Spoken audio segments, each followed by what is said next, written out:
Buenas tardes, bienvenidos, bienvenidas. Buenas tardes a los que nos siguen a distancia. Me llamo Pedro Cuña y aquí en la Fundación Gulbenkian he tenido la oportunidad de liderar el equipo que creó las Academias Gulbenkian de Conocimiento. Agradezco la invitación a Virtual Educa, a mis colegas de panel, a Paulo y Joana, con quien ya hemos trabajado hace tiempo. Y el objetivo de esta sesión es, primero, no aburrirlos con PowerPoints y compartir algunos de los éxitos que hemos tenido en este camino de las academias del conocimiento y hablar de los desafíos que nos restan. Procuraremos ser rápidos sobre tiempo para que podamos conversar los desafíos de la educación para la ciudadanía, promoción de competencias transversales, emocionales, soft. Se puede llamar de muchas maneras, pero siempre hablamos de lo mismo. Y esta cosa, o ha sido esta, la que nos ha movilizado en 2018 aquí en la Fundación. Partimos de la pregunta sencilla: ¿será que los niños y jóvenes están preparados realmente, desarrollando las competencias necesarias para el mundo de cambio rápido? Ya se saben toda la retórica de memoria, pero nos preguntamos esto en 2017-18, muy lejos de imaginar que íbamos a tener una disrupción brutal de nuestras vidas, donde estas competencias ganaron mucho más valor, la salud mental también. Pero en ese momento, 2017, ya nos preguntábamos cómo podemos educar a los niños para que encuentren o creen o moldeen el mundo a su manera, para que sean agentes, intervengan. ¿Cómo podemos desarrollar en ellos estas competencias? Adaptabilidad, competencia, pensamiento crítico, resiliencia, etcétera. Y viéndolas también vemos los currículos de las enseñanzas básicas, primarias, superior, y hay un vacío enorme. Nuestra memoria es corta, nuestra magnífica máquina cerebral tiene muchas limitaciones porque nos olvidamos. Este era un término muy esotérico, ahora parece banal, pero en el 17 hablar de competencias transversales que no son académicas, que no son curriculares, disciplinarios, no hay un profe de ciudadanía, no hay hora, no hay momento en que aprender, saber pensar, saber relacionarse con los otros, vivir en la incertidumbre, manteniendo confianza en uno mismo. Era un poco esotérico en ese momento, y decíamos que Gulbenkian se va a preocupar por esto, la de los clásicos, la que editó todo lo que había que editar en 60, 70 y 80, ahora va a tomar esto, que no es un área de conocimiento, es algo así raro. Pues esta cosa nos cayó con toda la violencia del mundo 2 años después. Todos entendimos que era vivir en aislamiento. Hablábamos de exclusión y aislamiento como problema de alguien más, pero todos nos quedamos aislados. Aprendimos a vivir, que es estar excluidos. Aprendimos a enfrentar dilemas diariamente, a no ser capaces de prever lo que iba a pasar mañana, si puedo salir a la calle, si me pongo máscara, si no me pongo, si me puedo encontrar con mis familiares, si no. En fin, el contexto mudó radicalmente. Y aquí se vio el momento ajá, que finalmente se entendió que es muy difícil pensar en conocimiento si no pensamos en la manera como se moviliza y se utiliza diariamente. Y pensamos que había que hacer algo y lo hicimos.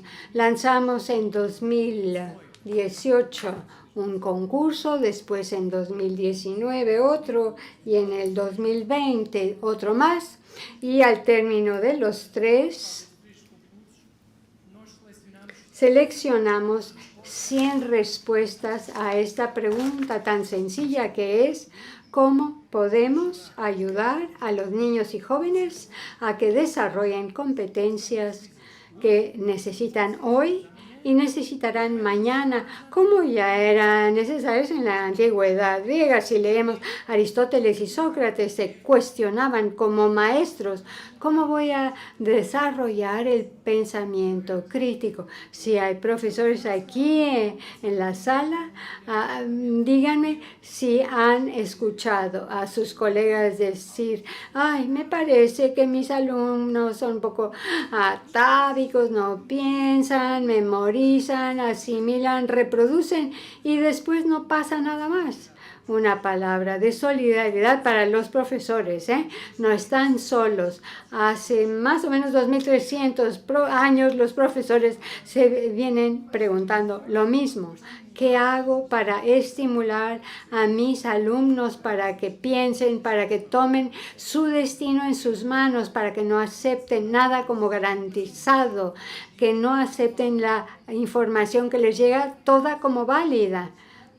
Pues Sócrates y Aristóteles tampoco sabían, pero hay que intentar, hay que arriesgar y eso fue lo que hicimos. Apoyamos 100 proyectos en todo el país, y digo todo el país, todos los distritos y regiones autónomas también que tienen por lo menos una academia. Escogimos 100 entre 1200. Y la gran sorpresa es que el concurso más disputado de todos de la historia de Gulbenkian, desde hace 60 años que hace concursos y oposiciones, no fue música, ni los clásicos, ni arte performativo, fue en algo de esto tan esotérico que no era ciencia, que no se entendía muy bien. Pero porque nadie entendía, todo el mundo adherió y fue sumamente difícil escoger 100 entre 1200. Lo que van a ver ahora son 2 ejemplos de estos 100, pero 2 ejemplos que corresponden a 90%, a quien le gusta la estadística, los 2% mejores de los 100, que son fantásticos, y no pudimos apoyar estas candidaturas, se pusieron en marcha y en el cómputo total de las 100 academias, 100 respuestas a la pregunta ¿cómo voy a promover adaptabilidad, pensamiento creativo, crítico, resolución de problemas, etcétera? Llegamos a 55,000 niños y jóvenes cuyo mayor proyecto desde las bibliotecas itinerantes en muchas décadas ha sido el mayor proyecto de Gulbenkian. Era muy diferente, pero la escala es semejante. Las bibliotecas itinerantes llegaron a más de 6 millones de personas, pero bueno, fue durante 40 años. Este cómputo total de 55,000 niños y jóvenes es llegada la hora de que se pongan al servicio del otro todas estas competencias. No sirve ser creativo si me guardo yo mi creatividad, ni ser excelente en colaboración y no colaborar con nadie, o ser muy autorregulado en mi aprendizaje y no utilizar esto para mejorar la de mi semejante. Lanzamos un conjunto de concursos a los jóvenes de las academias Gulbenkian 25 Under 25. Les pedimos que hicieran 3 cosas fáciles de enunciar, difíciles de hacer en la vida real. Primero, que identificaran un problema que pensaban que era un problema importante, urgente, relativamente al cual, segundo requisito, ellos tuvieran ideas para impactarlo, y tercero, les pedimos para implementar las ideas con nuestra ayuda. Recibimos centenas de candidaturas de todo el país, seleccionamos los 25 mejores equipos que seleccionaron problemas, las implementaron en el área de salud, ambiente, patrimonio, voluntariado. proyectos que se están presentando en otra sala de esta conferencia. Están allí los jóvenes. No me pongo triste si van a ver lo que está pasando. Son más interesantes que yo. Están presentando los proyectos y sin perjuicio para mis colegas de panel, claro. Y otro aspecto importante, cada uno de estos proyectos fue adoptado por una empresa que cedió sus recursos humanos, gestores de varias áreas, ambiente, energía, salud, etcétera. Y sus colaboradores fueron mentores de estos jóvenes durante 2 años. Son aún mentores y están aquí en la sala presentando resultados. Muy bien. Tenemos aquí las empresas. Voy a hacer publicidad porque se lo merecen. A ver, fue una colaboración con la asociación con una ONG Ashoka, también la asociación con el grupo CUF, Microsoft, Accenture y Ovion. Después se sumó a Acreditar y otras empresas. ¿Dónde estamos? Pues aquí. Estas son nuestras regiones autónomas.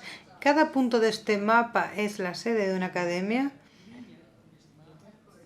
Y cada línea son las relaciones que tiene cada una de las academias con los territorios, porque está allí también implementando, porque está trabajando con otro local que implementa una cooperación parecida a la suya. Estamos muy arraigados en todo el territorio. Como ven, tenemos una red nacional y tengo aquí 2 ejemplos de 100 historias diferentes en que cada uno a su manera intenta dar la respuesta a esta pregunta. Decir también que cada una de estas academias tuvo que pasar por un proceso más fácil para unos, más difíciles para otros. Tenemos aquí 2 academias para las que fue fácil. Hicimos un esfuerzo muy grande, por eso estamos en todo el país, para llegar a organizaciones que nunca se habían presentado como candidatos a la Fundación Gulbenkian, porque habías pensado, ¿cómo voy a ser yo, que soy maestro de la Filarmónica de no sé dónde, voy a presentarme, voy a ganar? O sea, había mucha gente que consideraba que no estaba a su alcance y no lo hacía. Entonces nosotros fuimos presencialmente a todas las regiones del país a divulgar el concurso. Hicimos otra cosa, dividir una candidatura muy difícil en 2 fases. La primera era una página con 3 preguntas. ¿Cuál es el problema? ¿Cuál es la solución? Y cómo la pretende aplicar. Y esto, en principio, todo el mundo lo consigue responder. Incluso ese maestro de la Filarmónica de no sé dónde, él sabe cuál es el problema, cómo resolverlo y qué tendría que hacer, pero no sabe rellenar los otros 40 otros campos de la candidatura de sostenibilidad, esto, aquello y lo otro. La segunda parte de la candidatura pues ya fue con la ayuda de consultores. Contratamos a consultores y lo que seleccionamos al principio fueron ideas. No seleccionamos instituciones enormes ni personas con un gran historial en innovación social. Nosotros seleccionamos ideas y ayudamos a que esas ideas se convirtiesen en buenos proyectos, tan buenos o suficientemente buenos como para ganar una candidatura como esta. Tuvieron que hacer un proyecto de aplicación, teoría del cambio, la gestión y la evaluación que permitiese al final de cada una de estas intervenciones afirmar con propiedad y con seguridad, con un 95% de seguridad estadística, que aquellas mudanzas que estaban viendo los niños y los jóvenes se debían precisamente a aquella intervención y no a cualquier otro factor, a la calidad del aire o al resultado del Benfica el día de antes o lo que sea. No. Teníamos que ser capaces de decir, mira, este camino llegó a este resultado y este resultado existe por causa de este camino y no por otro cualquiera.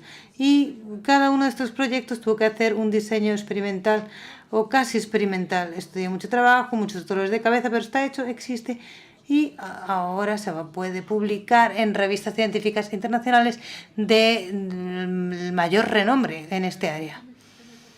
También se ayudó a crear narrativas, historias de impacto, muchas más difíciles de aquello que yo estoy haciendo aquí.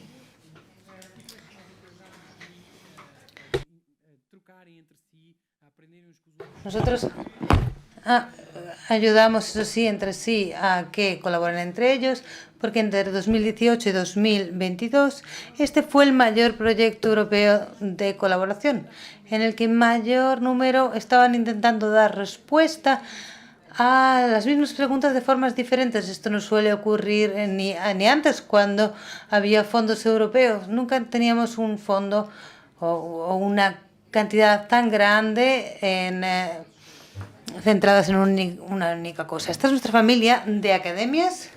Estamos hablando de una inversión total, no sé si lo consiguen ver aquí, de 6,8 millones, de los cuales la Gulbenkian solo invirtió la mitad, menos de la mitad, 38,5%. Nosotros apoyamos las ideas y luego decimos, sí, muy bien, pero tenéis que ir a buscar los fondos. Y nosotros complementamos los recursos que ustedes sean capaces de encontrar. ¿Por qué lo hacemos? ¿Porque somos malos? Y ustedes dicen, pues sí, por eso mismo. No, no es por eso. Es porque queríamos que lo que estamos viendo, lo que vamos a ver ahora, surgiese. Que naciesen proyectos que después del proyecto siguieran viviendo, más grandes, más pequeños, diferentes, pero que perviviesen al proyecto. Y esta es la historia que vamos a contar. Son proyectos que están creciendo en sí mismos y que están ampliando incluso a nivel internacional. Y luego vamos a tener más noticias sobre esto. Bien, como estaba diciendo, tenemos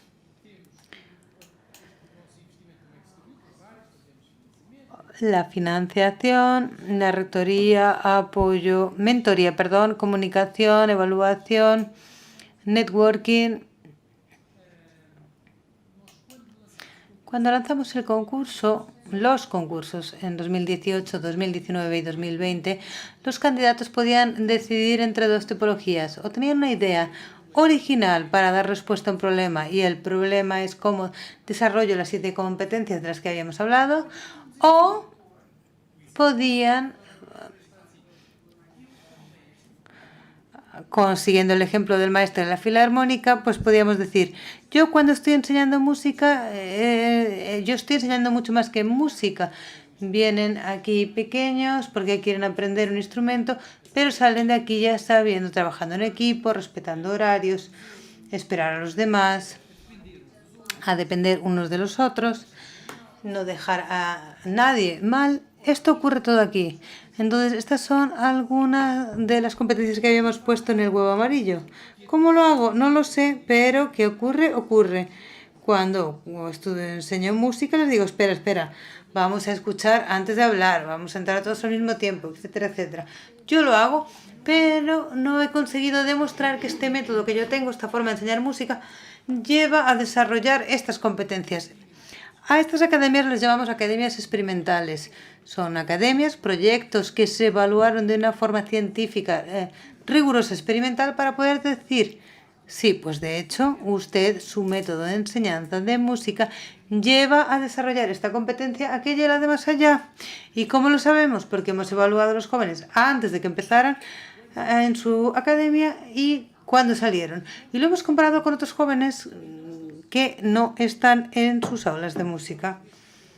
Y estos que hicieron más que los otros. Estas son las academias experimentales. Tenemos también las de referencia, que también sirven para poner en valor el fantástico trabajo que había en Portugal antes de 2018. Todo esto no surgió en 2018. Existen décadas de trabajo, de investigación, de investigadores que ya habían desarrollado sus metodologías antes de ese año, que ya las habían validado científicamente. Muchos habían desarrollado doctorados a partir de ese momento, pero no tenían recursos para crecer. ¿Qué hicimos? Pues una revisión de la documentación de la literatura en portugués y descubrimos varias que ya habían sido validadas. El Incredible News de la Universidad de Coimbra, la metodología arcoíris del profesor Pedro Rosario, también la creatividad, que es una adaptación de la metodología Torrens de Ivette Acevedo, actitud positiva, metodología del profesor Víctor Cuello de la Academia de Torres Vedras y de la Universidad de Coimbra, Devagar se vai longe, de Raquel Raimundo, Salto Gigante, de Carla Correia, y con todas estas metodologías empezamos. Pero también dijimos a las academias, bueno, ustedes pueden querer resolver el problema, pero pueden no tener una idea muy clara de cómo hacerlo. Bueno, pues estas metodologías ya han demostrado que funcionan y pueden querer utilizarlas. Y a estas se juntaron a toda esa estantería de metodologías que teníamos en Portugal, pues en la segunda y tercera metodología del concurso, metodologías que eran experimentales, o sea que no teníamos la seguridad científica de que podían desarrollar estas competencias, el Skills for Genius de la Universidad de Trás-os-Montes y la Escuela de Superpoderes, que viene a ser representado aquí por Joana. Empezó siendo experimental, fue evaluada, ha producido resultados y ahora está en una fase que no solo implementa, sino que además también ayuda a otros a implementar esto que ya hemos visto que funciona con un 95% de seguridad científica. ¿Qué es esto? Los resultados. Los resultados que tenemos, si los metemos todos en una Thermomix y los juntamos, ¿qué hacemos? Bueno, pues ¿qué tenemos? Esto aquí. Comunicación, resolución de problemas, autorregulación, etc. ¿Qué quiere decir esto? Sé que es pequeño y no se entiende bien, pero hemos tenido 3 tipos de resultados. Algunos muy deseados y otros completamente indeseados. Pero bueno, esto es como todas las cosas de la vida, hay que abrazarlo todo. Tuvimos varias academias que, tal y como demostraba la racionalidad científica, pues aseguraban con esa magnitud el desarrollo de X competencias. Perfecto, todos fantásticos. Que es el caso de las 2 academias que tenemos aquí. Tenemos academias que en algunas competencias registraron avances y en otras retroceso. Imaginen lo que es desarrollar un proyecto, pensarlo y llegar al final y decir que los alumnos se califican como resolviendo peor los problemas que antes de empezar. Incluso tuvimos academias en las que todos los resultados fueron negativos, o sea, al final todos los participantes se dieron una calificación inferior a la que estaban al principio. Por supuesto, esto dio muchos dolores de cabeza y el resultado es el siguiente. Claro, si yo le pregunto en septiembre a un alumno si él piensa que es creativo, me dice, pues por supuesto, vamos. Si le pregunto si puede resolver problemas, me dice, por supuesto, soy el Ronaldo de la resolución de problemas. Esto es típico de la infancia y de la adolescencia. El juicio sobre uno mismo está completamente, bueno, pues no muy claro, ¿no? Y eso es lo que implica ser niño y adolescente. Cuando me paso un año trabajando la creatividad con jóvenes y niños, demostrar lo difícil que es ser creativo, qué es tener creatividad, que no es lo mismo que hacer arte, no es algo con lo que se nace.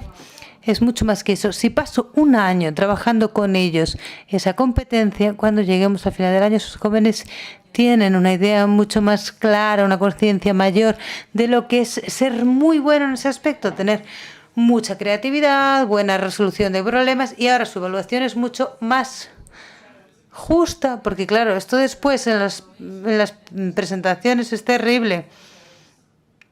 ¿Y esto qué significa? ¿Que los proyectos se han hecho mal? No, no es nada de eso, sino que estaba sesgada. Intentamos superarlo pidiendo que los profesores sean los que hagan la evaluación. Ven el alumno en septiembre, en junio, y pidiendo que hagan una evaluación. Y también pidiendo a los padres que evalúen. Los alumnos, sobre todo los adolescentes, se evalúan cada vez peor y los padres y los profesores cada vez los evalúan mejor. Pero bueno, ese es el tipo de datos a los que llegamos. Tenemos aquí un esfuerzo deliberado para tener entidades en las zonas rurales y urbanos, buena distribución a nivel de género. 7% de personas, de niños y jóvenes no portugueses, el resto sí. En cuanto a los niveles educativos, 8,5 en la guardería, 3,6 en preescolar, casi el 60% del primer ciclo. Esto tiene que ver con la facilidad de integrar este tipo de intervenciones en el día a día de un profesor de primaria frente a lo que es el segundo, tercero y secundaria, que tiene mucho menos tiempo con sus alumnos. 2,7% en el segundo ciclo, 3,3% en el tercero, 12% en el secundario. Y no está aquí, pero también estamos en la enseñanza superior. De hecho, tenemos un ejemplo aquí hoy. Bueno, voy a acabar diciendo que de aquí ya han surgido 3 tesis de doctorado, 7 de maestrado, 13 artículos científicos están siendo redactados y en breve tendremos un número especial de la revista Frontiers sobre las academias, y lo dejo aquí en exclusiva, 260 participaciones en congresos y seminarios, y esto era todo lo que les quería decir. Este es el porqué y el para qué de las academias. Y ahora queremos saber cómo se hace en la práctica. Hay 100 respuestas diferentes para eso, pero hoy les voy a traer a 2. Les voy a pedir a ellos que nos presenten y en primer lugar, Joana, por favor, cuando quieras, la palabra es tuya.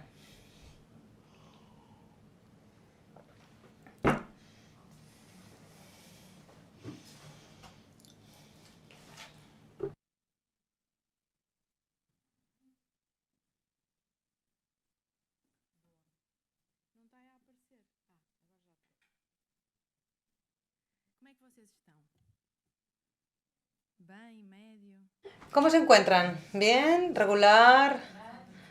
Bien, pues esta es la dificultad que encontramos cuando vamos a los colegios. Los niños tampoco contestan.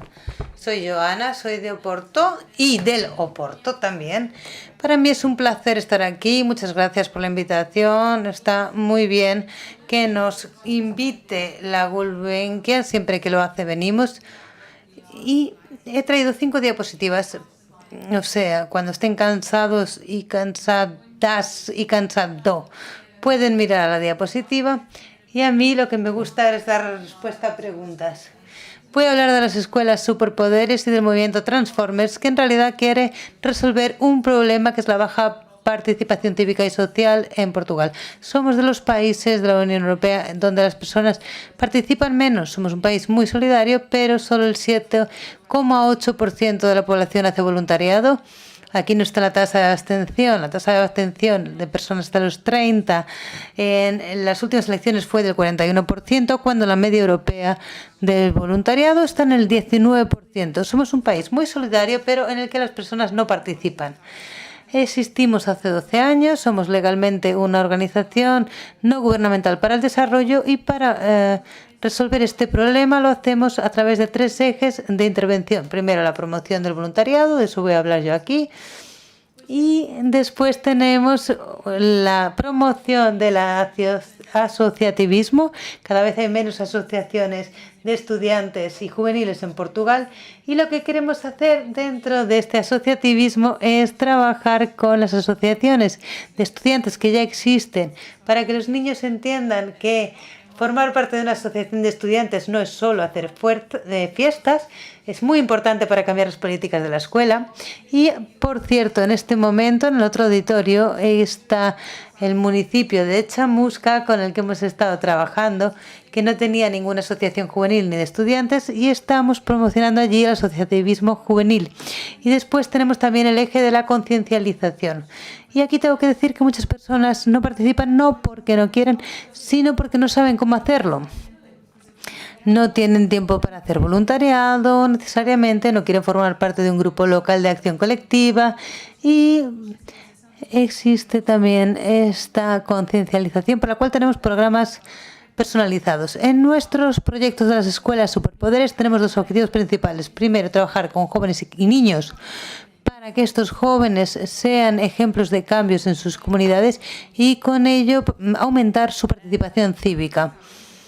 Hace un poco estaba en Instagram y he leído cada vez más es difícil ser sencillo.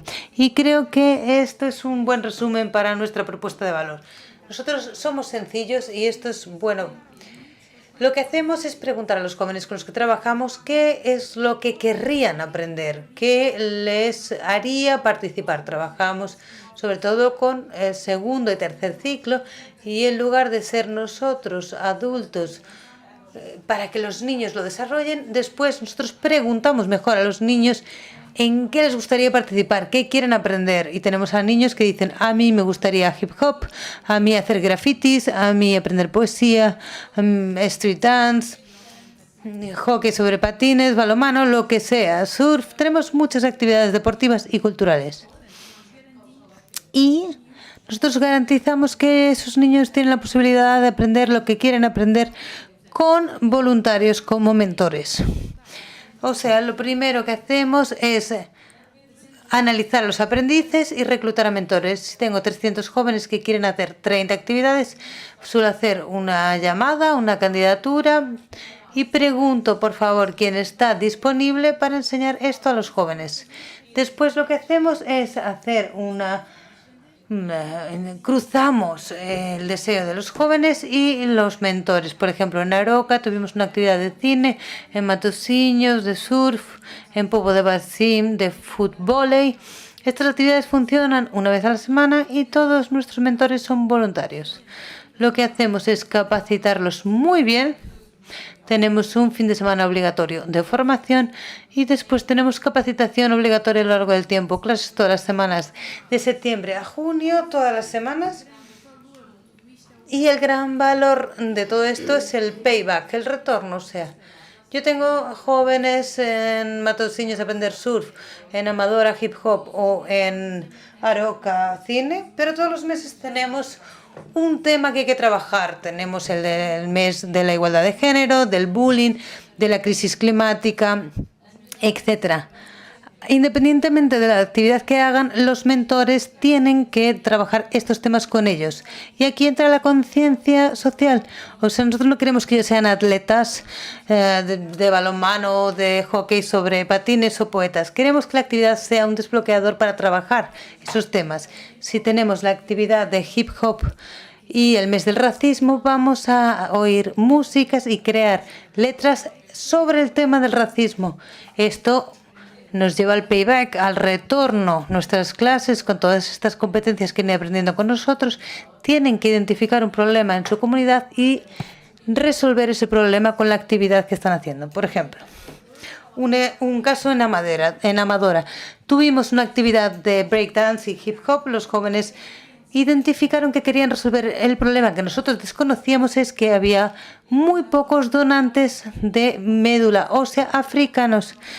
Y esto era un problema porque uno tenía un tío, necesitaba un donante compatible y tenían que movilizar a las familias para que donasen. Muy bien, problema identificado. ¿Cómo se resuelve con el hip hop? Fácil. Crearon un espectáculo de hip hop, actuaron, invitaron a grupos influyentes como Cifrao de esta vida, que es una estrella del hip hop en Portugal. Y el coste de inscripción era inscribirse en el Registro Nacional de Médula Ósea. Consiguieron 232 personas nuevas para esta inscripción. El grupo de surf de Matosinhos, también otro ejemplo. Los niños identificaron en la escuela que había una clase con alto nivel de fracaso escolar. Lo que querían trabajar es haber tenido la oportunidad de hacer surf durante todo el año, que es una actividad, como ustedes saben, bastante cara. Y la gente de la unidad multideficiencia de la escuela no tiene acceso a estas actividades. Porque es gracioso, porque ellos al principio tampoco tenían esa oportunidad y se dieron cuenta de que como ellos lo habían conseguido tenían que asegurar esa actividad a otros. Ellos hicieron un día de aulas de clase abierta en la playa de Matosinhos, fueron los profesores de la actividad, invitaron a todos los jóvenes con multideficiencia y hicieron ese día. Bien, pues ese es el motivo de todo lo que hacemos y la razón por la que nos llamamos Transformers. Yo te motivo, te transformo y te doy esos talentos, pero tú tienes que transformar a otro. Por lo tanto, es muy sencillo preguntar a los jóvenes qué quieren aprender, encontrar mentores voluntarios, dar clases que en realidad son tiempo para trabajar valores sociales con la actividad que ellos eligieron. Y la primera cosa que ellos me preguntaron: los niños no abandonan la actividad porque no es obligatorio. No, porque lo han elegido ellos. O sea, la motivación está ahí. Van a tener que tener ya las asignaturas de la escuela. De eso no pueden escapar. Pero aquí ellos eligen. Ellos tienen la metodología de una actividad no formal. Ellos pueden ir viendo qué es lo que quieren cambiar en su comunidad, municipio, escuela. Y todo acaba con un festival que se llama TNT, Todos Nosotros Transformamos, que ahí juntamos a todos los aprendices. Ahora tenemos 800 y los mentores, socios, inversores, amigos. Es un evento de celebración y ahí todos comparten lo que han estado haciendo durante todo el año y prueban actividades que no han tenido. Pues a lo mejor en Leiria han tenido guitarra y en Oporto kickboxing, y a lo mejor ese día se intercambian los papeles. Tenemos resultados, muchos resultados. Voy a compartir solo 3. Primero, con el apoyo de la Gulbenkian nos hemos dado cuenta de que esto tiene impacto en la vida de los niños. Tiene 12 años de experiencia, pero no lo habíamos estado midiendo. Pero ahora, por el tema de que los niños están haciendo una actividad que ellos quieren hacer y que ellos han elegido, la tasa de retención escolar se ha reducido en un 44,3%. Esto se ha hecho de forma científica, con un grupo control, etcétera. O sea, bueno, pero esto para ver que la cosa que se debe a la ciencia y no al Sporting, al Benfica o al Oporto.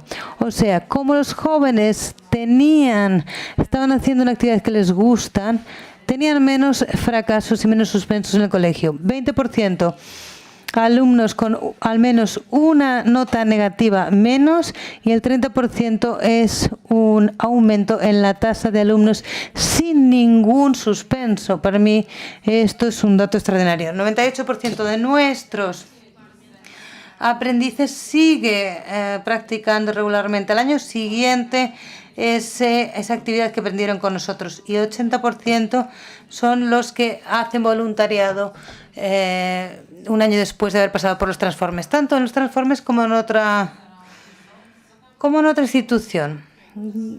Hoy en día tenemos mentores que fueron nuestros aprendices, o sea, fueron niños con los que trabajamos.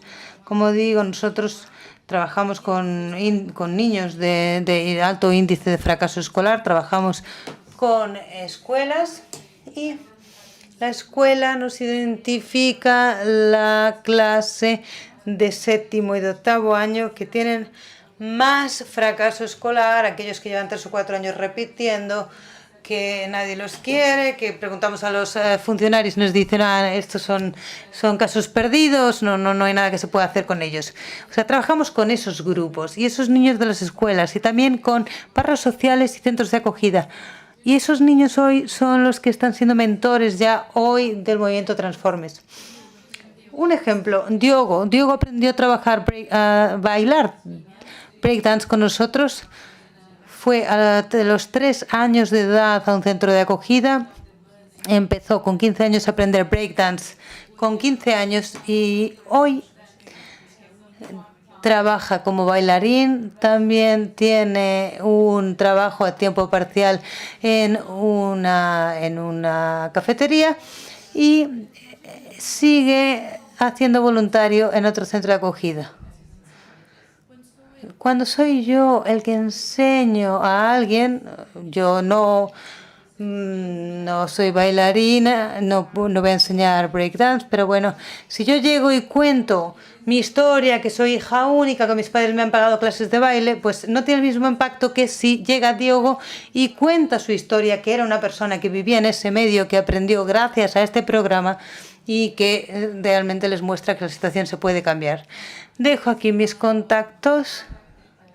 Solo he traído un PowerPoint para dejar aquí precisamente mi contacto. Quiero decir que hoy, gracias a ser primero centro experimental y luego centro de referencia, pues ya tenemos nuestra metodología en más de 20 ciudades e instituciones en Portugal, reformatorios juveniles, escuelas, centros cívicos, y la idea es tan sencilla como esta: preguntar a los jóvenes qué les llevaría a participar y cómo conseguir que esas actividades aumenten sus preocupaciones sociales.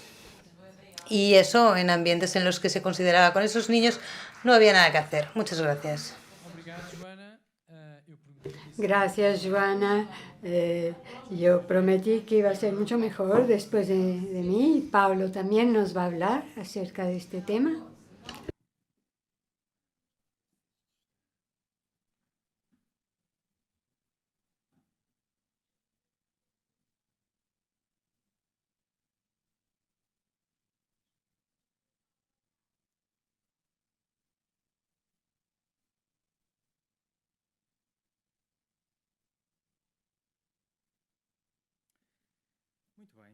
Muy bien, buenas tardes a todos. Voy a hacer algo muy gracioso y divertido que vi que Joana hizo y lo iba a hacer, pero era demasiado atrevido. Pero les puedo explicar. Ayer un colega presentó conmigo algo como que se presentaba cada uno antes de hacer su presentación. Yo pensé que no era necesario tanto detalle, pero decirles que soy de Braga, estoy con TECMIN de la Universidad de Minho y trabajo en 3 áreas: la valoración del conocimiento de la universidad que se puede utilizar en el mercado y en la sociedad, el emprendedorismo, el espíritu emprendedor para formación y el desarrollo.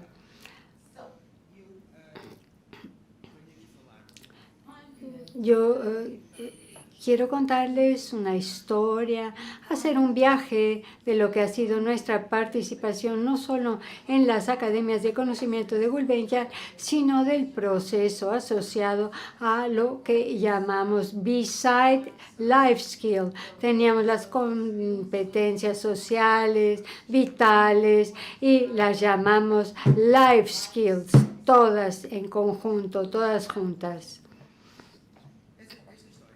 Esta historia da inicio, y voy a hacer un poco de publicidad a mí mismo, con este libro editado en 2009-2010 llamado Competencias Transversales de los graduados de la enseñanza superior. Fue trabajo de mi máster. Invité a 2 ilustres que eran y son más importantes: Carlos Cabral Cardoso, que aceptó ser mi orientador, y Carlos Esteban, uno de ellos en la área de gestión y el otro en la área de educación, y hicimos esto basado en una investigación asociado a mi máster. Nosotros preguntábamos a los diplomados, a los graduados, de que se pronunciaran sobre la importancia de las competencias transversales ante lo que grosso modo se puede llamar competencias técnicas de un determinado dominio para un buen desempeño profesional. Los datos están aquí. La mayor parte de las personas está de acuerdo, parcial o totalmente, sobre la idea de que las competencias transversales tienen una influencia mayor que las técnicas o específicas para un buen desempeño profesional. Y forma parte de esta historia, y después hicimos trabajo asociado a esta área de intervención específicamente para los estudiantes de la Universidad de Minho, que era nuestro foco de intervención. Creamos en la radio universitaria de Minho un programa, un podcast asociado a un programa Job Lab que ayudaba a los estudiantes a tomar conciencia de aspectos importantes de su carrera con competencias también transversales, emocionales. Entrevistábamos personas, estudios relacionados con este tema. Y precisamente Ana Silva en el primer programa aún es directora de recursos humanos de una gran empresa en Viana del Castelo. Voy a compartir lo que ella nos dijo.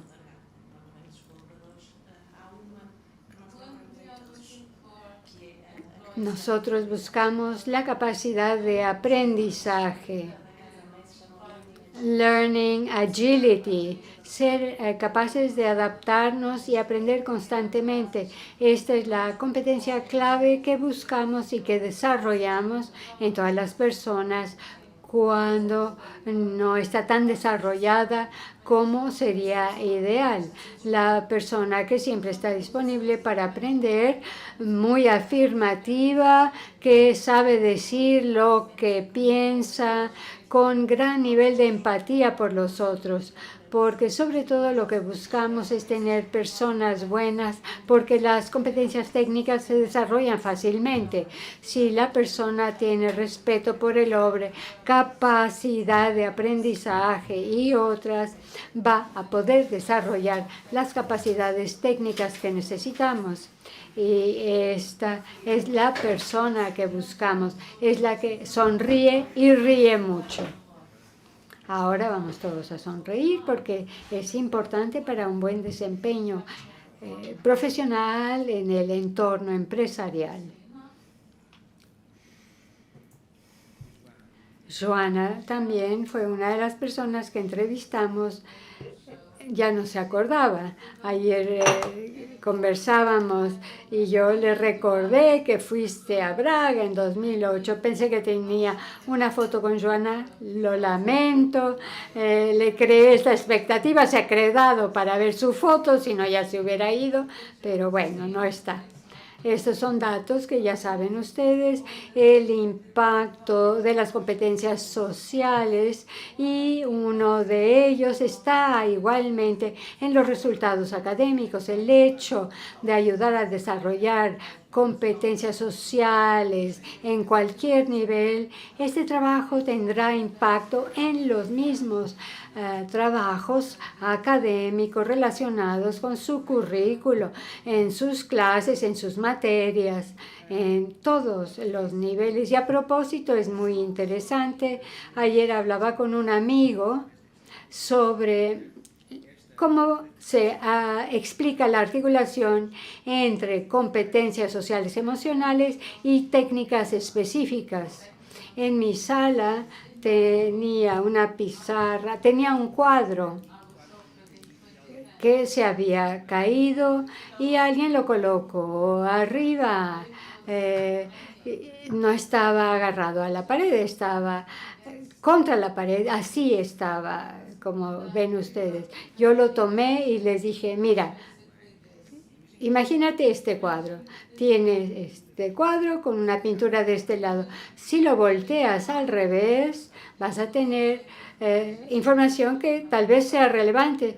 Y así estaba el cuadro. Cuando lo puse del otro lado, estaba apoyado a la pared, pero estaba en una posición incorrecta. Cuando lo volvimos a poner, no nos dimos cuenta que lo que estaba escrito estaba al revés. Entonces era natural ponerlo como fue pintado, ponerlo de la cara donde fue pintado y exponerlo así en una pared. O sea, esto es el lado B de nuestra academia. Tenemos un lado A, lo más visible, las competencias académicas, científicas, que los alumnos trabajan, sobre todo en la enseñanza superior, pero tenemos otro lado menos visible, cuando tenemos acceso a él, hasta la conciencia de nosotros mismos. Esto nos permite un nivel de comprensión aún más interesante que el lado A, y esta es la idea que usamos para dar el lema a nuestra academia, que es B-Side, y un proverbio africano: no ver hacia dónde nos caemos, sino hacia dónde nos resbalamos, porque aquí estaba viendo un niño pequeño. Hay que desarrollar lo más posible estas competencias, pero hay muchos estudiantes que tienen ainda poca conciencia de la relevancia de estas competencias para su carrera y para la vida en general, y además una franja importante que proactivamente busca desarrollar este tipo de competencias. Y creo que Joana hablaba de esto, la idea de la autoconciencia sobre cómo estamos relativamente a estas competencias. A medida que participan en el proceso, son más conscientes, y al final de cuentas no soy tan creativo porque tengo la idea de que la creatividad es más esto y esto y esto.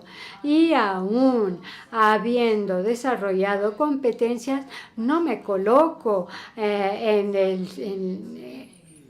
la parte superior. Utilizamos una metodología ya validada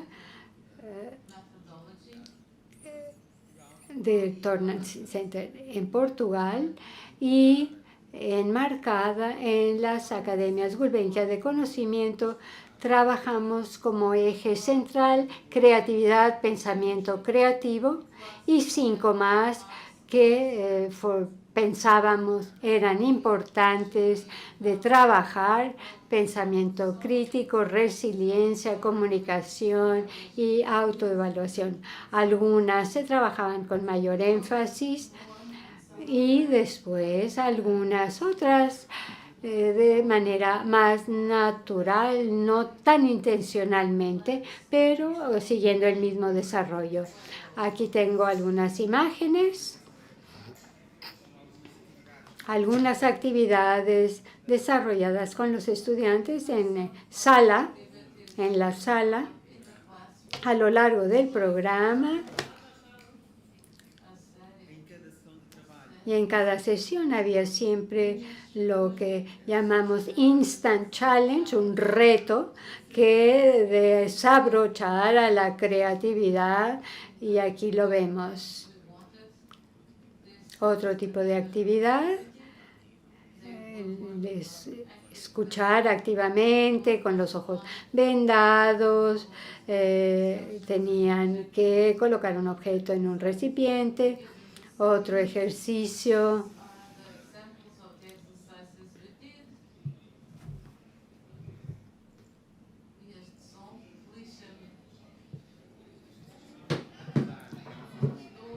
usar el grupo.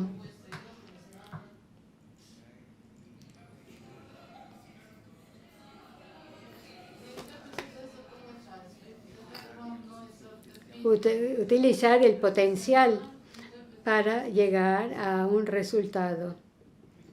Muy bien.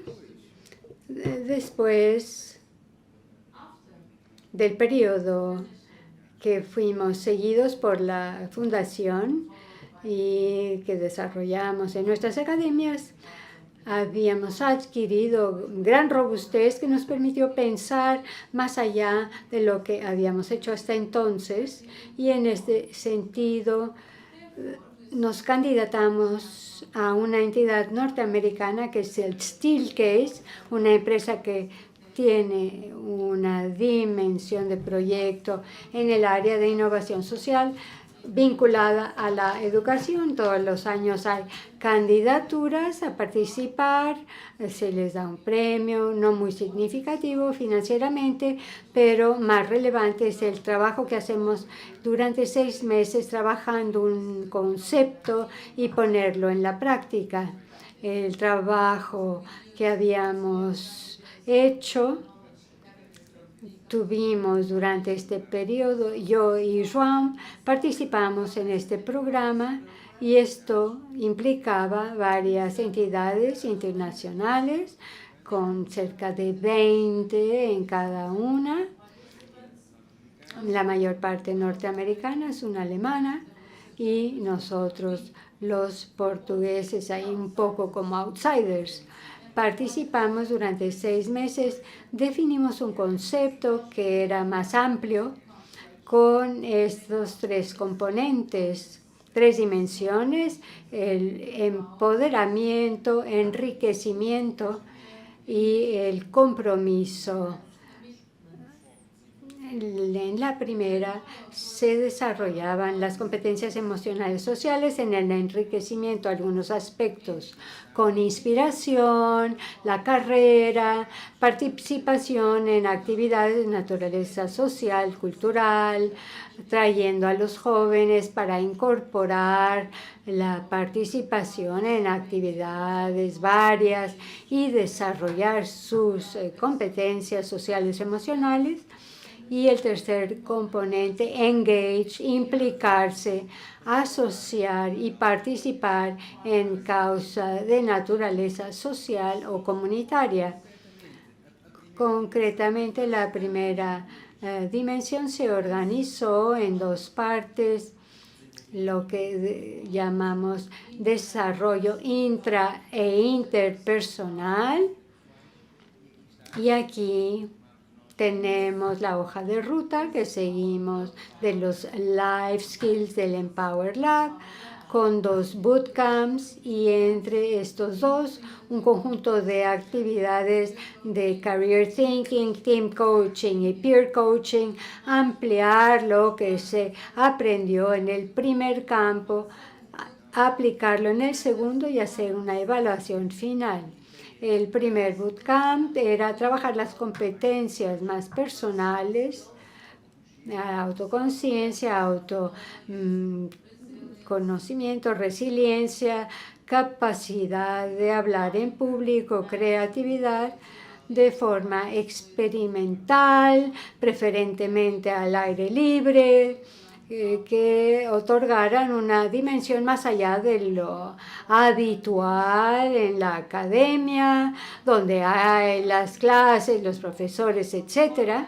Y después, entre estos 2 camps, peer coaching, team coaching y career thinking, el peer coaching, los planes de acción emitidos o emanados del primer bootcamp, hacer un seguimiento de este plan de acción y algunas cuestiones asociadas a la carrera, ampliar perspectivas de forma más amplia. No voy a entrar en detalle. En otras salas donde hay otras cosas de este tipo. Voy a seguir entonces el segundo bootcamp. Allí sí trabajamos competencias interpersonales como la empatía, el liderazgo, la comunicación, el networking, la inteligencia emocional y el trabajo en equipo, la colaboración. Una vez más, en este ámbito de actividades exponenciales, networking, desarrollando planes de desarrollo personal. Y después también del segundo bootcamp hicimos actividades de peer coaching, de coaching entre pares, de coaching en equipo, para solidificar lo que se trabajó en ambos bootcamps.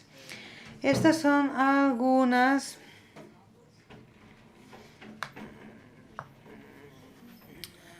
ideas y ahora voy a compartir con ustedes algunas fotografías. Que era lo más interesante de toda la presentación, por cierto.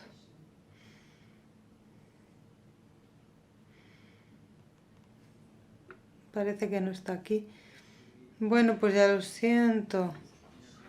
Iba a compartir con ustedes algunos vídeos con las actividades que hicimos para que tuvieran una idea más específica, pero bueno. La presentación, claro, quedó muy pesada. Al poner los vídeos en el PowerPoint, pues ha empezado a estropearse todo. Y bueno, parece que los vídeos no han llegado, pero bueno, esto es lo que tenía para compartir con ustedes. Muchas gracias. Bien, entonces dejamos aquí el desafío hecho. Pónganse en contacto con Paulo y a Tecmiño para saber más de ese tema.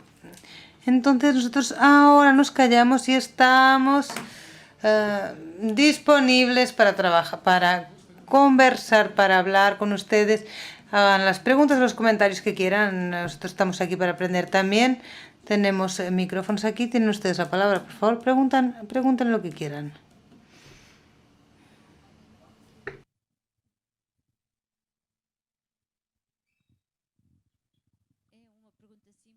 Es una pregunta sencilla. ¿Estos proyectos se desarrollan en la escuela como en la hora de educación cívica, de ciudadanía o cómo? No, de varias formas. A ver, nosotros en los 17 municipios de la área de Oporto, pues estuvimos sí en educación a la ciudadanía, en esas áreas, en las horas de esa asignatura. Hay otras escuelas que nos facilitan un horario teniendo en cuenta el horario de los niños y los horarios de transporte, sobre todo en los medios rurales. Así que tenemos los dos modelos. Tenemos el horario lectivo o post-lectivo. Estamos en los dos. Y yo digo que de nuestra familia de 100, si quitamos los de preescolar, son intervenciones, claro, en horario educativo, lectivo educativo. Si descontamos ahí, a partir del primer ciclo tenemos 3 realidades diferentes. Tenemos programas exclusivamente implementados por profesores en su tiempo lectivo en las clases. Tenemos programas implementados en pares entre profesores y técnicos especialistas que van al colegio, trabajando con el profesor en horario lectivo, y puede ser en una asignatura concreta, en un grupo de asignaturas que entienden que pueden integrarnos a partir de los contenidos que ellos tienen. Y tenemos una tercera realidad, bueno, son de hecho 4. La tercera son intervenciones fuera del horario lectivo, fuera del horario escolar, pero dentro de la escuela. Y tenemos como cuarta opción varias intervenciones en horario no formal, o sea, fuera de la escuela, pero en estrecha relación con la escuela.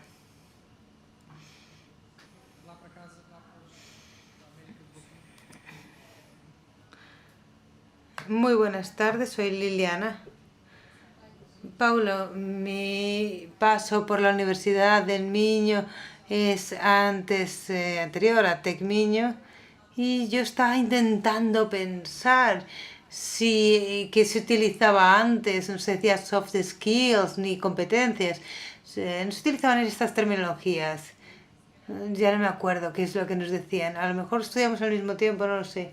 Yo soy profesora de secundaria, de ciudadanía, de educación para la ciudadanía, y yo estaba viendo tu presentación y intento bajar un poco y hacer un poco lo que estabas tú contando. Por ejemplo, en la reunión de los padres, en la primera reunión de padres con los padres, yo digo, no estoy aquí para hablar de meros formalismos, de cosas que ustedes reciben por email, como el horario de la cafetería, sino que las reuniones intentando explicar la importancia de que no coloquen todos los huevos en el mismo saco y que encuentren formas de comunicar con la escuela, etc. Me identifico con lo que estabas diciendo, pero yo estoy justo en el nivel inferior y soy consciente de que yo no sé cómo van a conseguir mis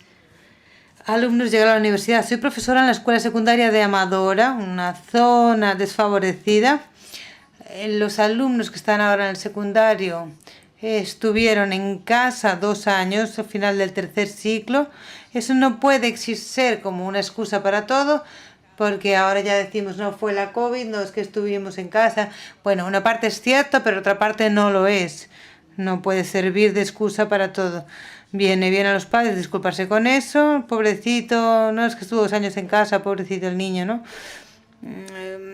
Y yo ahora estoy intentando pensar, yo soy la tutora de 11º año, trabajo con ellos y el año que viene será el 12º, Y les hablo siempre de la importancia de no tener los huevos todos en la misma cesta, ser activos, tener una red de contactos. Y parece que estoy hablando, no sé, de chino. No sé si quedará algo, les entra por un oído y les sale por otro, no lo sé. Yo suelo decirles que si de aquí a 20 años no saben cuáles las familias de las rocas o las etapas de la fotosíntesis, no estoy triste, pero si ellos siguen, si ellos están atentos y aprenden algunas cosas y si recuerdan algunas cosas de educación cívica, quizá yo ya he cumplido mi trabajo. La fotosíntesis es una cosa que, bueno, pues es como decía Joana, es como el fútbol y el hip hop, están ahí solo de contexto. Y era solo esto lo que quería decir.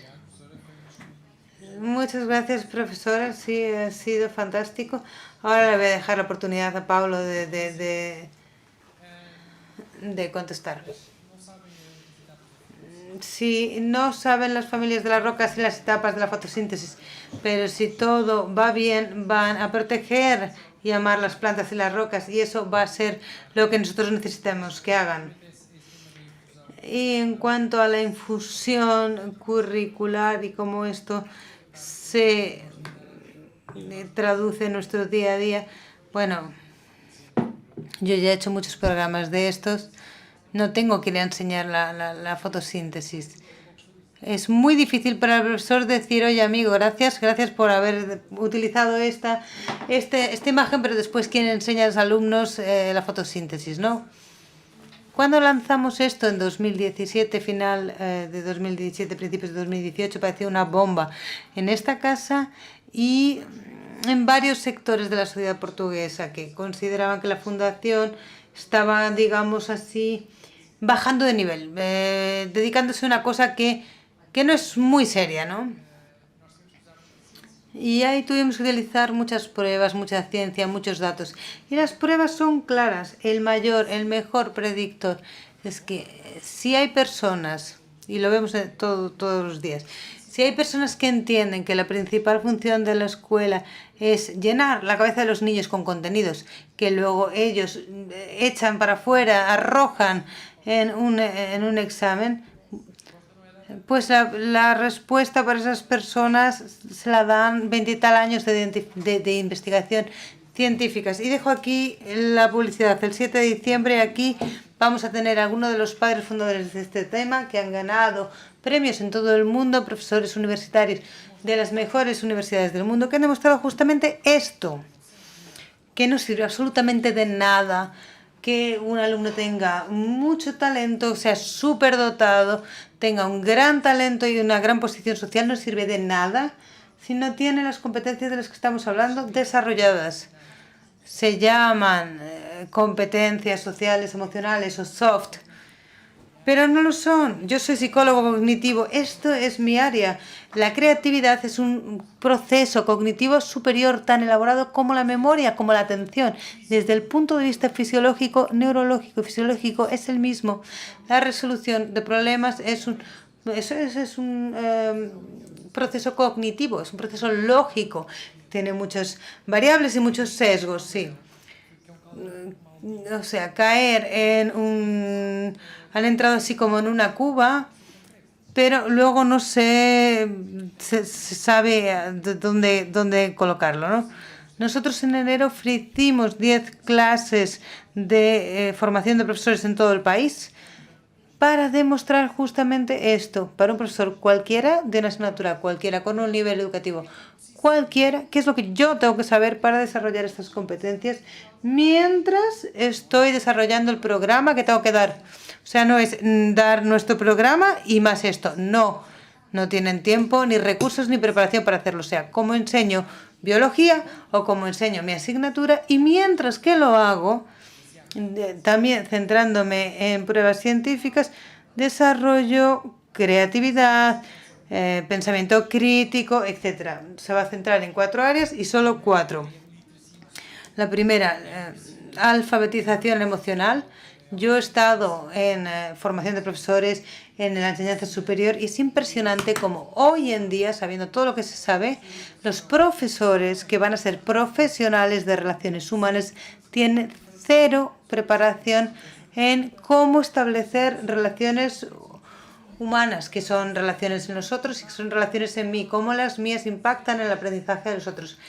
Cero alfabetización emocional. Solo quien lo aprende por sí, porque tiene interés, porque tiene años, porque quiere, tiene interés. Esto nunca está presente ni en la formación inicial ni en la continua. O sea, lo primero, alfabetización emocional. ¿Quién soy yo? ¿Cómo siento? ¿Cuáles son mis sentimientos? Y cómo esto impacta en mi actividad. Segundo módulo. Los profesores son el tercer grupo profesional expuesto a estrés después de los militares y los médicos de urgencia. Y la pregunta es, algún profesor le han dado alguna formación para gestionar el estrés en 30 años? Pues eso explica el alto nivel de absentismo de los profesores con 50 años. O sea, autocuidado. Ningún profesor va a ser profesor con P mayúscula si no se sabe proteger. En la tercera son estrategias de clase, de las aulas. Ahí ya no hay un programa, ya nos vamos a enseñar Visa ni el Transforme. Son las estrategias que se utilizan desde que entramos en la sala de aula hasta que salimos. Y la cuarta, el último componente, ahí sí entran el B-Side y el Transforme, son ejemplos de programas concretos que vamos a estudiar de punto a punto, de la A a la Z. Van a poder aprender en detalle cómo funcionan estos proyectos para inspirarse, para crear sus propias intervenciones, para recrear en sus escuelas. Y esta, bueno, era mi respuesta. Me he sentido provocado. Creo que tengo cosas para decir. La primera, publicidad sobre el 7 de diciembre aquí. Segunda, publicidad sobre la formación que arranca en enero. Es gratuita, es certificada y la Dirección General de Educación va a ser la que la divulgue. Y la otra cosa, quiero decir que incluso aquellos más empedernidos que esto es solo sobre leer y contar, bueno, pues la ciencia ya ha demostrado cabal que el mejor predictor de éxito en la vida no es el examen de selectividad, no es el cociente internacional, el cociente intelectual, no es el estatus social, es el dominio de estas competencias, de estas life skills. Sí, solo iba a añadir una cosa. Gracias. Sí, creo que como tú decías, igual, sí hemos estudiado al mismo tiempo en la Universidad del Miño. Y yo quizá estaba acabando y usted estaba empezando porque yo creo que usted es más joven. Bueno, solo un apunte sobre el tema de la enseñanza superior que también tiene un componente que es un desafío en relación al componente de la enseñanza básica e infantil. Y es el ese es el tema de los profesores y su dominio de estas competencias. Es verdad que en la enseñanza básica y secundaria se puede trabajar con los profesores para integrar, para que tengan algunos componentes y que las lleven a sus aulas. En la enseñanza superior eso está completamente fuera de lo posible. El profesor se centra en transmitir contenidos y todo lo que va más allá de eso, bueno, hay una o dos excepciones, pero bueno, incluso después de las transformaciones del proceso de Bolonia y todo eso, seguimos teniendo un registro muy centrado en la transmisión, en el abordaje de contenidos científicos o técnicos. Y el desarrollo de estas competencias en la enseñanza superior tiene que ocurrir de una forma paralela, por así decir, fuera de las unidades curriculares. Y algunas de las cosas que yo he visto pues han desaparecido. Pero hay un testimonio que no he puesto para no sobrecargar el PowerPoint, pero era un testimonio que quería haber podido traer. Y al final de la formación siempre pedimos testimonios y él dice algo como: el día de la semana en el que participaba en la B-Side era una especie de bálsamo, creo que es esa palabra que utiliza, es una especie de bálsamo, porque lo que tenía en el día a día no le permitía ser el mismo. En los otros momentos de su participación en el trayecto educativo de la universidad no era el mismo. Y ahí sí, podía ser el mismo, trabajarse el mismo, y eso le marcaba, le suponía toda la diferencia, no solo en este proceso, sino también en el futuro que después, le esperaba. Así que este es el desafío también extra que tiene la enseñanza superior. Si desarrollamos estas competencias en los niveles más básicos, pues ya no tendremos que hacer un trabajo tan fuerte en la enseñanza superior. Un refuerzo sí, pero porque yo, como digo, este es un viaje para la vida. Llegamos a los 30, 40, 50 y aún sentimos que nos faltan muchas competencias sociales y emocionales. Y de mí hablo, por la gente que me rodea también. Es gracioso porque una de las cosas, esto que ha dicho Joana al principio, ¿cómo están? Esto es un poco de alfabetización emocional. Nosotros siempre decimos, estamos bien o mal, pero esto no es una emoción. Estoy ansioso, estoy cansado, estoy triste, tengo mucha energía. Eso sí, estoy tranquilo, estoy nervioso, irritado. Bien, nosotros en el trabajo que empezamos a hacer, en todas las sesiones preguntábamos a las personas, y por eso me ha hecho gracia lo que hacía Joana, preguntábamos a los participantes cómo se sienten. Y ya llegó un momento en que ya no decían estoy bien o mal, decían una emoción, un sentimiento, y querían compartir quizá por qué. Si era una emoción menos positiva, sí querían el por qué estaban así. Y eso a veces es liberador, porque sí tenemos la oportunidad, porque quizá no lo habían podido compartir con nadie y luego nos acostumbramos a hacerlo. El gran problema de nuestra sociedad es que las personas tienen miedo, vergüenza de compartir aquello que están sintiendo, sobre todo aquello que es menos positivo, que se entiende como menos positivo. Sabemos, por ejemplo, que no hay emociones positivas o negativas. A veces sabemos que no son, pues muy agradables, pero forman parte del día a día y tenemos que trabajar, pues teniendo en cuenta o sabiendo el impacto que tienen sobre nosotros. Y esto es importante porque estamos hablando de jóvenes adultos muchas veces que tienen ese problema, esa dificultad para compartir lo que están sintiendo. Y al final del año lectivo, pues al principio tenían problemas para compartir, pero el segundo, allá al final, era normal para ellos. Y tal como lo hacían en nuestro contexto específico de la academia, también lo era en su día a día. Y eso marca la diferencia no solo en ellos, también en las personas con las que ellos se relacionan. Personas que participan en la academia, amigos, padres, etcétera. Tiene un efecto multiplicador, sin duda. En ese sentido también digo, yo nunca intento estar bien para mis alumnos. Yo me muestro como estoy. Si ese día estoy menos bien, estoy vulnerable, pues muestro cómo estoy. Porque yo creo que los alumnos también quieren tener ese modelo de adulto. Un adulto que no está siempre bien, siempre de fiesta. Por ejemplo, hoy les decía, me ha costado mucho daros una nota intermedia a medio de segmento. Yo les decía, especialmente a algunos, mira, me ha costado mucho darte una nota por esto, por aquello, por lo otro.